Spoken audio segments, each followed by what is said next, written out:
number 43 is Called Up, Chubb Rock. Listen, we're going to do a whole show on Chubb Rock some point soon. Just know that original first Chubb Rock was incredible. Not saying that regular Chubb Rock isn't, but he was doing work on the first joint. So this particular song is from the debut album, Chubb Rock. That was 1988, the greatest year hip-hop history. We're going to assume that this song was produced by Hitman Howie. Alright, let's get to it. So the song starts off with Chubb Rock reminding us that he was nimble. Alright, so the story. Chubb Rock and a couple of friends went to the mall, Kings Plaza. It's a Brooklyn mall.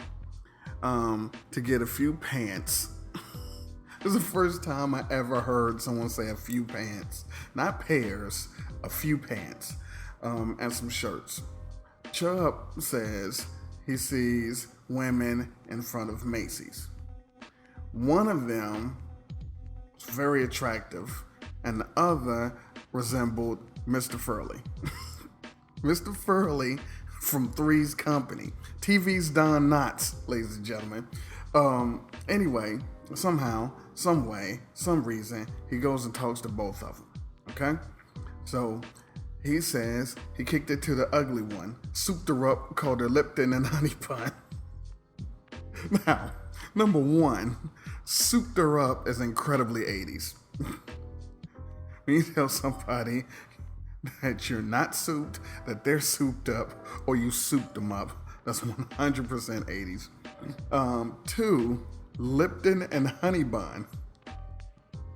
He called her iced tea and a hostess cake, or tasty cake, depending on where you live. It's an innovative way to call a woman sweet, I guess, but he called her Lipton and honey bun. The ugly girl. But he clears it up by calling it gibberish and crap. And makes sure to note that she's a skeezer, so there's no need for chit or chat. Since she was a skeezer, he just needs to get right to it. So, to continue on, alright, he tells us that the ugly chick, her body was pretty good, but going further from TV's Don Knotts, he says her face looks like Jabba the Hutt. So he thinks he should have gotten out of there, but decided he had a condom, so why not? So somehow we went from the mall to his spot, and she's ready for work. Move fast, very fast, because none of this was detailed in the song. But we do have a new nickname for her now, and that is Mona the Rover. He says she looks like a dog, so he dogged it on the sofa. His words, not mine, I wasn't there. But hey, at least he was safe, right? He had the condom. So shouts to him.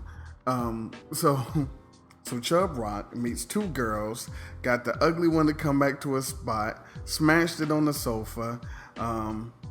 He calls it sofa, by the way. Who calls it a sofa? It's a couch. Nobody says sofa. Anyway, he smashed, so it was good. And it was so good, she doesn't look so bad to him anymore. So now he's caught up. Part one.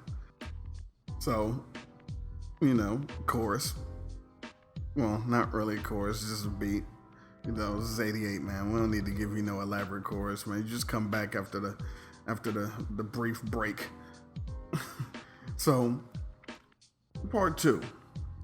Chubb Rock mentions now he's in love with an ugly girl, but not to be undone. He says he's about to kick it to the pretty friend today. Remember, 2 girls at Macy's. One looked deaf, the other looked like Mr. Furley. So he's picking up the hot one. We found out that her name is Judy. Judy. Look, what do I know? Rakim had Mahogany and Judy. So Chubb tells us he doesn't have to tell us everything. Just know that she agreed to go out with him. Okay. He says he took her to the movies. No indication of what they saw. It was 88, who knows? And then he took her to his place. And in his words, straight to the couch. Now, I'm sure since Chubb has a house, he has a bed. Or a bedroom at least, right? But he gets busy on the couch. Shouts to Stains. Also note, he goes to the couch in this verse. Wait. You don't think he has a sofa and a couch? That'd be crazy. Because he still ain't used the bed. Hey, maybe he has a couch in his bedroom. Wait. All right, anyway. So he says he takes her straight to the couch. He says he took the 2-ply condom from the drawer. 2-ply. Hey, shouts to him. Now, unless he has a couch in his room, he went to the bedroom to get the condom out the drawer. So why not just take her in there? Or he has condoms in a nice armoire in the living room. I don't know. Anyway, now here's where it gets interesting. So he takes it to the couch. He goes and gets the condoms from the drawer.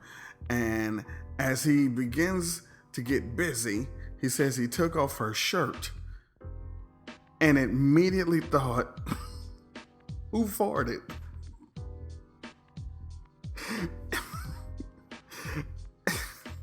It's almost like whose booty, one of the... So he concluded, off the shirt, he concluded that he has an ugly girl and one with a smell. But he's caught up. Look, when your shirt comes off and it smells like somebody farted, it's not even like musty. It's just ass. How your upper body smell like ass? Anyway. So he's caught up. That was part 2. Beat. So the last verse of the song begins with Chubb Rock appealing to us, saying that even though he has a rough exterior, he has a soft heart. And he's been struggling with the decision. He has to choose, the girls. He says he's sick at home. Who does he pick? Because of vagina. Mona the Rover, don't forget, it's Mona and Judy. I'm assuming that these are not the most African Americanist of the women, but Mona and Judy were weighing on his mind so much he had to call his mother. He had to seek the advice of his old earth. She gave him the wise sage wisdom. She says, and I quote, "Chubby, follow your heart and your nose." It's like, hey man, follow your heart, but if she stank, hey, shouts to moms. She then told him to pick no one and be celibate, which is a mother thing to do. Chubb Rock ultimately picked the ugly ass Mona the Rover. I guess it was like that. So shout outs to him. That's the song. Look, it's a bugged out song, but I love this song when it came out. 1988, great year. So, of course, I'm about to play the full song for you, and I'll be back with number 42. I already know what it is, but I know all of them. But I'll be back sooner than later. In the meantime, in between time, let's get caught up hip hop.